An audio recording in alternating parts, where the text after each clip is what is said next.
जय हिंद बालकों, आज आप लोग के सामने मैं एक स्पेशल लेक्चर लेकर के आया हूं जो कि ऑर्गेनिक की हाइड्रोलिसिस रिएक्शन की हम बात करने जा रहे हैं इस लेक्चर में।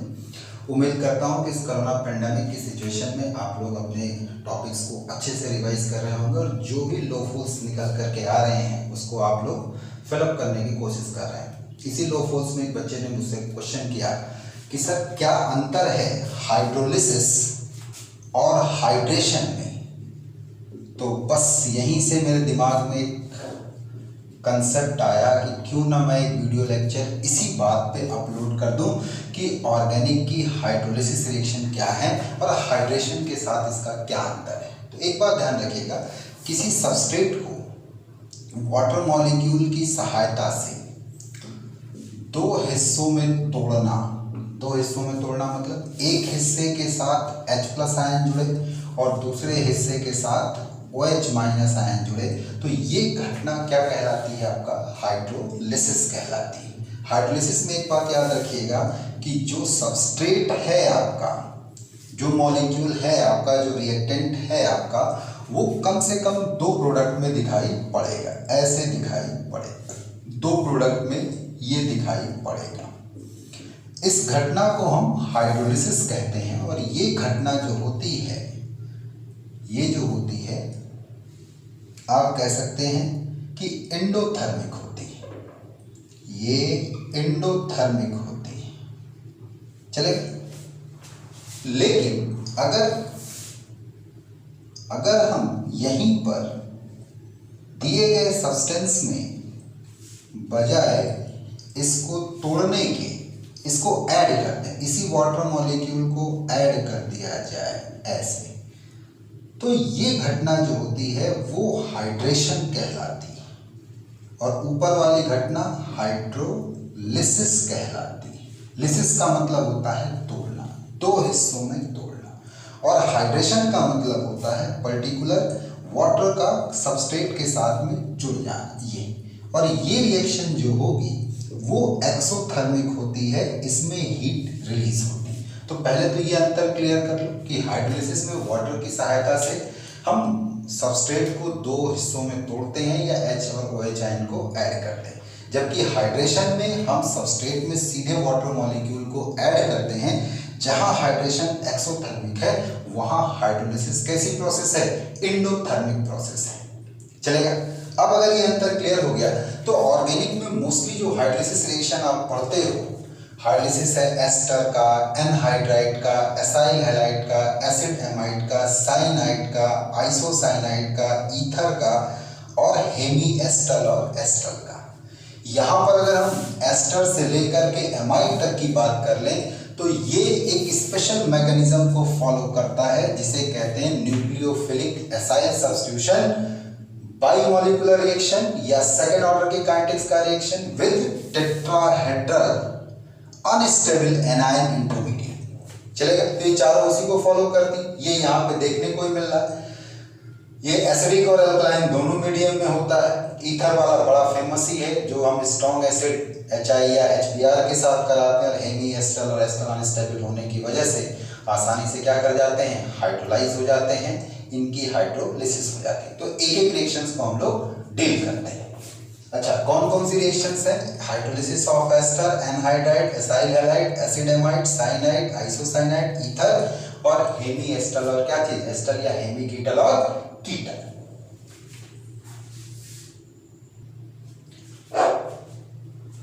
अब अगर हम लोग हाइड्रोलिसिस ऑफ एस्टर पर आते हैं तो मैं आपको बता दूं कि ये रिएक्शन दोनों मीडियम में देखी गई है, मिल्ड एसिडिक मीडियम और साथ में स्ट्रॉन्ग एल्कलाइन मीडियम। अब आपको यहाँ एक बात ध्यान रखनी है कि अगर हम एसिडिक मीडियम में ये रिएक्शन कराते हैं तो ये फर्स्ट ऑर्डर की काइनेटिक्स को फॉलो करता है, ये स्यूडो फर्स्ट ऑर्डर रिएक्शन होती है।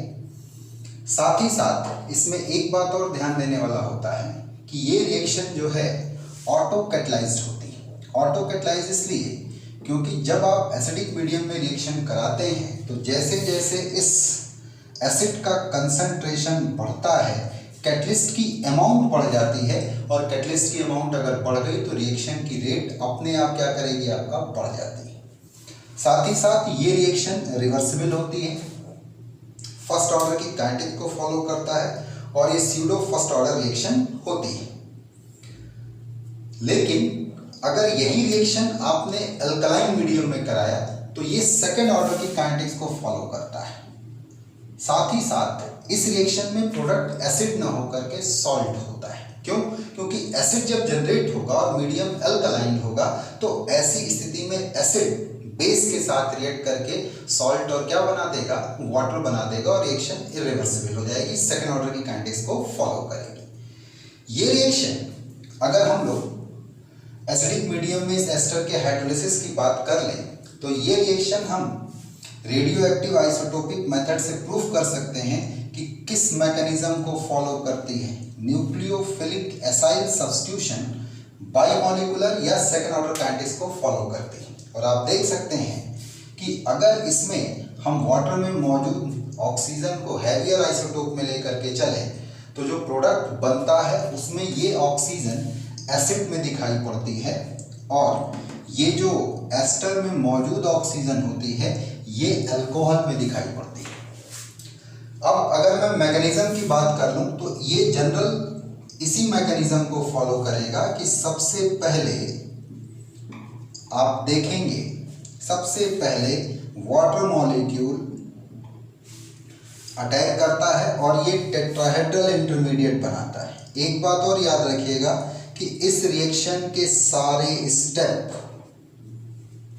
के सारे स्टेप रिवर्सिबल होते हैं, सारे स्टेप रिवर्सिबल होते हैं। ये अनस्टेबल टेट्राहेड्रल इंटरमीडिएट बनता है जिसमें कि सेंट्रल एटम का हाइब्रिडाइजेशन sp3 होगा, ये अनस्टेबल होता है। ये पहला स्टेप होता है जिसमें कि दोनों का कंसंट्रेशन इन्वॉल्व होगा। और अगले स्टेप में, सेकेंड स्टेप में जो कि फास्ट स्टेप है, ये अपने कार्बोनिल कैरेक्टर को बैक करता है और जब ये कार्बोनिल कैरेक्टर को बैक करेगा तो लिविंग ग्रुप यहाँ से बाहर आएगा, ये यहाँ अपनी वैलेंसी को मेंटेन करेगा, एचाइन बाहर आएगा, ये अल्कोक्साइड और एचाइन मिल करके अल्कोहल का फॉर्मेशन करेंगे और जो रिमेनिंग पार्ट है वो आपको एसिड के रूप में दिखाई पड़ेगा। तो इनडायरेक्टली आप ये कह सकते हैं कि वाटर का एक पार्ट हाइड्रोजन अल्कोक्साइड आयन से जुड़ा और OH वाला पार्ट इस कार्बोनिल कार्बन से जुड़ा, इसलिए ये रिएक्शन किस में आई, आपका हाइड्रोलिसिस में आई। बढ़ते हैं अगली रिएक्शन पर। तो ध्यान दें आप, अगली रिएक्शन में हम लोग एनहाइड्राइड की हाइड्रोलिसिस लेते हैं। तो जब कभी भी किसी एनहाइड्राइड की हाइड्रोलिसिस कराई जाएगी तो 2 मोल कार्बोक्सिलिक एसिड के मिलेंगे। ध्यान रखिएगा, अगर ये सिंपल एनहाइड्राइड हुआ तो दोनों मोल सेम मैटर के होंगे और अगर ये मिक्स एनहाइड्राइड हुआ तो ये दोनों कार्बोक्सिलिक एसिड डिफरेंट होंगे। एक्चुअल में होता क्या है कि जब हम किसी कार्बोक्सिलिक एसिड को किसी डिहाइड्रेटिंग एजेंट के साथ ट्रीट करते हैं, जैसे कंसंट्रेटेड सल्फ्यूरिक एसिड H2SO4 या आप कह लो कि कंसंट्रेटेड H2SO4 हो गया या P2O5 हो गया, तो ऐसी स्थिति में ये एनहाइड्राइड बनाता है। अगर दोनों मॉलिक्यूल कार्बोक्सिलिक एसिड के सेम मैटर के लिए गए तो सिंपल एनहाइड्राइड बनेगा और यही अगर डिफरेंट मैटर के लिए गए, डिफरेंट एसिड के लिए गए, तो ऐसी स्थिति में ये मिक्स्ड एनहाइड्राइड बनता है। चलेगा? हाइड्रोलिसिस जो होती है एनहाइड्राइड की, ये भी किस मैकेनिज्म को फॉलो करती है, nucleophilic acyl substitution via second order kinetics through tetrahedral alkoxide anion. होगा क्या इसमें? होता इसमें सिर्फ ये है कि जो वाटर मॉलिक्यूल है वो सबसे पहले स्टेप में कार्बोनिल सेंटर पर अटैक करेगा और जब ये इस पर अटैक करेगा तो ये खुलेगा और जब ये वापस लौटेगा तो ये यहाँ से बाहर। बैलेंसी मेंटेन करोगे तो ये भी एसिड में और ये अल्कोक्साइड आयन मीडियम से एचाइन लेकर के ये भी किस में कन्वर्ट हो जाएगा, एसिड में कन्वर्ट हो जाएगा। ये सॉरी कार्बोक्सिलेट आयन वाटर से एचाइन लेकर के किस में कन्वर्ट हो जाएगा, एसिड में कन्वर्ट हो जाएगा। यानी ये भी किस मैकेनिज्म को फॉलो करेगा, nucleophilic acyl substitution via second order kinetics. चाहो तो देख भी सकते हो आप लोग ऐसी रिएक्शंस को कई बार डील कर चुके हैं। तो जब ये इस पर अटैक करेगा तो ये कार्बोक्सिलेट आयन और ये बनेगा, ठीक। और जब ये कार्बोनिल कैरेक्टर वापस लौट आएगा, ये अपना वैलेंसी मेंटेन करेगा, तो यहाँ से ये और यहाँ से ये दोनों बाहर निकलेंगे। ये वाला पोर्शन भी एसिड में और ये निकला हुआ और एच आयन मिल करके भी एसिड में। यानी कौन सी मैकेनिज्म जा रही है? Nucleophilic acyl substitution through second order kinetics. चलेगा, आते हैं अगली रिएक्शन। तो हाइड्रोलिसिस ऑफ एसिड हैलाइड। तो जब कभी हम एसिड हैलाइड की हाइड्रोलिसिस कराते हैं तो यहाँ दो मोल प्रोडक्ट के मिलते हैं, एक कार्बोक्सिलिक एसिड और दूसरा हाइड्रोहेलिक एसिड। यहाँ ये ध्यान रखने वाली बात है कि इस एसिड हैलाइड में केवल वाटर का OH वाला पार्ट जुड़ता है, बाकी तो ये आयोनाइज फॉर्म में ही रहता है, H+ और क्या आपका Cl-, क्योंकि ये बेहद स्ट्रॉन्ग एसिड है। और स्ट्रॉन्ग एसिड जो होते हैं वो अपनी आयोनाइज फॉर्म में रहते हैं। उसके सामने ये जो कार्बोक्सिलिक एसिड देख रहे हैं ये अनआयोनाइज फॉर्म में पाया जाएगा ड्यू टू कौन सा इफेक्ट? Common ion effect. फिलहाल हम अगर इस रिएक्शन की बात करें तो ये रिएक्शन भी न्यूक्लियोफिलिक एसाइल सब्स्टिट्यूशन है, सेकेंड ऑर्डर की काइनेटिक्स। होगा क्या? कुछ नहीं। सबसे पहले इस एसाइल हैलाइड पर वाटर का molecule as a nucleophile approach करेगा तो ये टेट्राहेड्रल एल्कोक्साइड आयन बनाएगा ऐसे।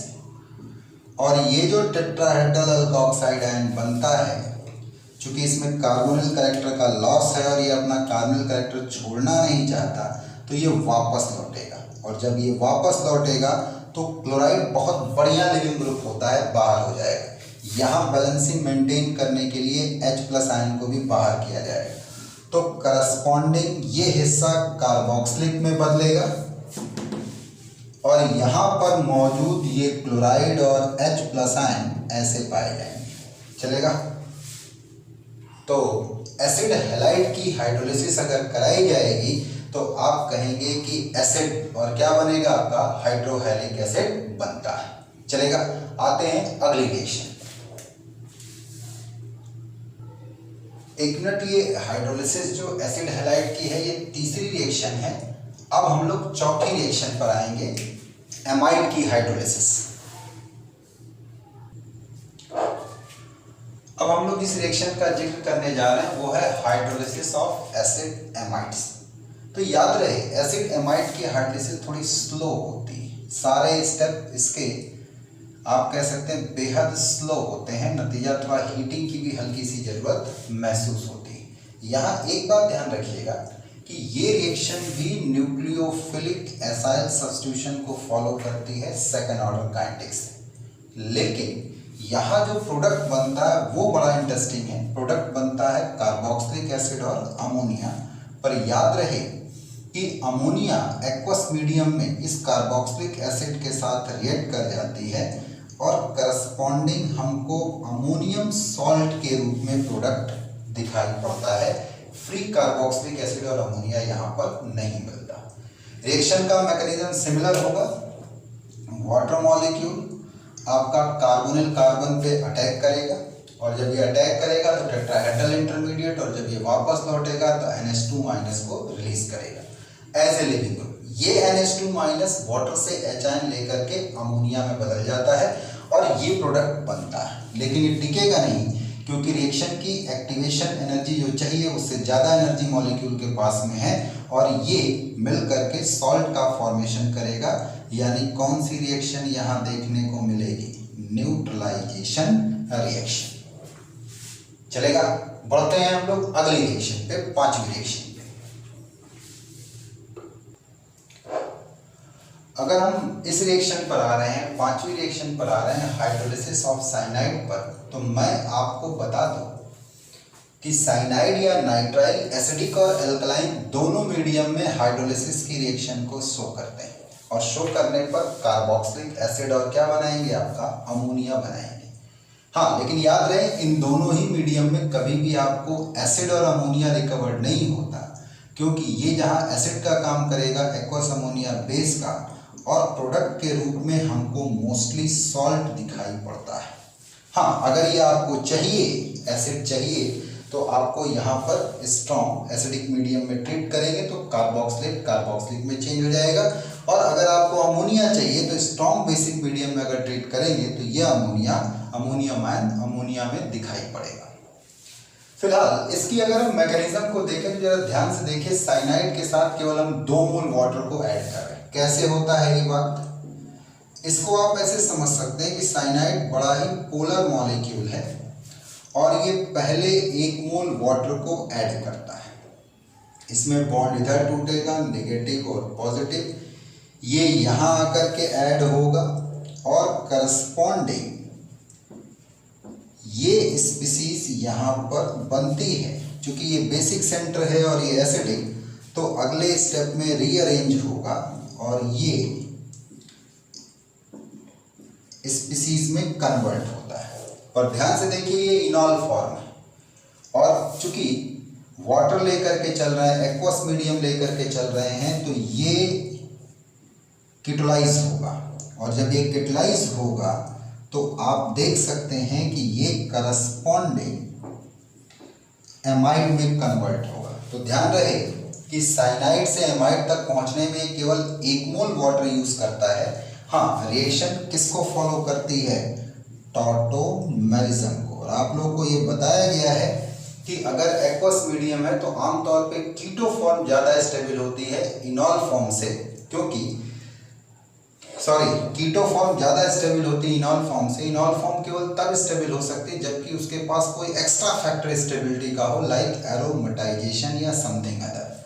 अब ये जो हमने एमाइड बना लिया, इसकी हाइड्रोलिसिस अभी हम पिछले रिएक्शन में पढ़ करके आ रहे हैं कि ये जब वाटर के द्वारा हाइड्रोलाइज होगा तो फिर वही न्यूक्लियोफिलिक एसाइल सब्स्टिट्यूशन, फिर यहाँ वही टेट्राहेड्रल इंटरमीडिएट फॉर्मेशन, और जब ये अपने कार्बोनिल कैरेक्टर को बैक करेगा तो यहाँ से NH2 और H यानी फिर एसिड, और क्या निकलेगा आपका? अमोनिया बन करके निकलता है। क्लियर है? तो ध्यान रखेंगे, साइनाइड की हाइड्रोलिसिस को एसिडिक और अल्कलाइन दोनों मीडियम में होगी, लेकिन प्रोडक्ट कभी भी आपको एसिड और अमोनिया के रूप में रिकवर्ड नहीं होगा, क्योंकि ये एक्वस मीडियम में रिएक्ट करके किस में कन्वर्ट हो जाएगा? सॉल्ट में। अब अगर एसिड बनाना है तो स्ट्रॉन्ग एसिड से ट्रीटमेंट कर दो, अगर अमोनिया पानी है तो स्ट्रॉन्ग बेस से ट्रीटमेंट कर दो। और 1 मोल साइनाइड 2 मोल वाटर को यूज करता है। रिएक्शन 2 बार क्या होती है आपका? SN-AC2 मैकेनिज्म को फॉलो करती है, जबकि एक इसमें कौन सा स्टेप छुपा होता है? टॉटोमराइजेशन का। चल जाएगा, बढ़ते हैं अगले रिएक्शन। अब अगर हम लोग हाइड्रोलिसिस पर आए आइसोसाइनाइड्स का या कार्बिलएमीन का, तो मैं आपको बता दूं, only in acidic medium but not in alkaline medium. ये एल्कलाइन मीडियम में रिएक्शन नहीं होती है, केवल एसिडिक मीडियम में रिएक्शन होती है। और ध्यान रखने वाली बात है कि यहाँ पर ये जो नाइट्रोजन वाला पार्ट है ये हाइड्रोजन को ऐड करता है, और कार्बन वाला पार्ट जो होता है OH को ऐड करता है। एंड यू नो दैट कि जब ये केवल OH को ऐड करेगा तो ये किस में चेंज होगा? फॉर्मिक एसिड में, और ये किस में चेंज हुआ? आपका एमीन में। चलेगा? बाकी इसकी डिटेल मैकेनिज्म आपको हम अलग से बता देंगे, या मैकेनिज्म वाली रिएक्शन में बता देंगे। चल जाएगा। आते हैं हम लोग अगली रिएक्शन पर।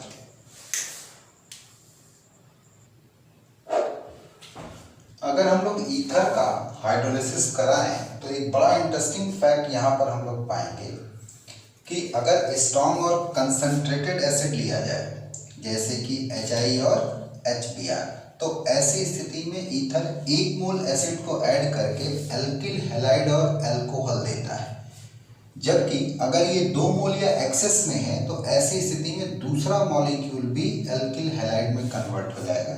यानी 1 मोल एसिड के साथ में अल्कोहल और एल्किल हैलाइड, जबकि 2 मोल एसिड के साथ में प्योर एल्किल हैलाइड प्रोडक्ट बनेगा। यहाँ जो ध्यान रखने वाली बात होती है वो ये कि अगर दोनों में से कोई भी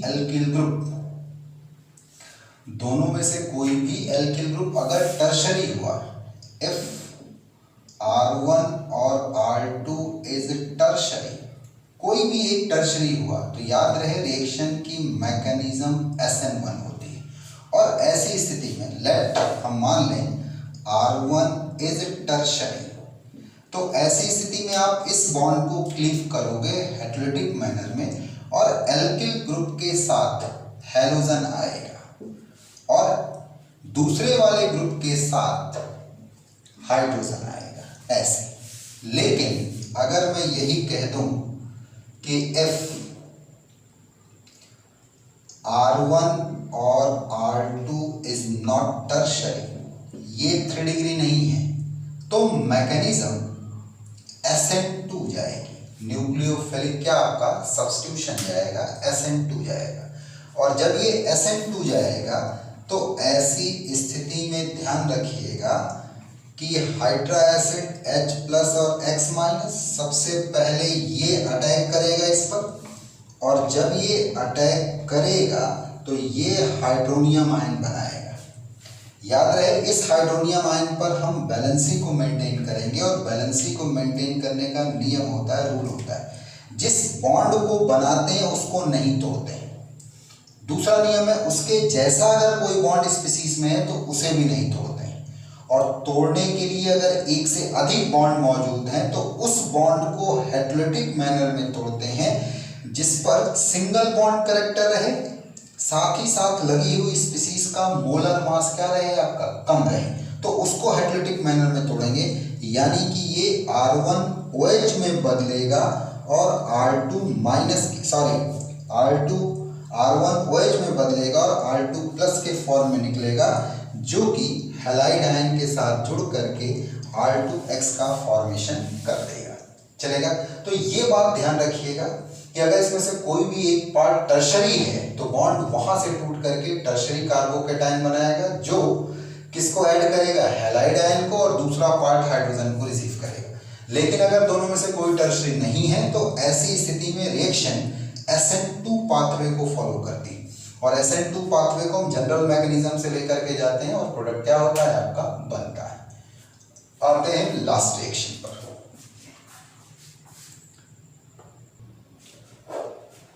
चलिए आते हैं लास्ट रिएक्शन पर, जिसमें कि हाइड्रोलिसिस है किसका, आपका हेमी एसिटल और किसका, आपका एसिटल का।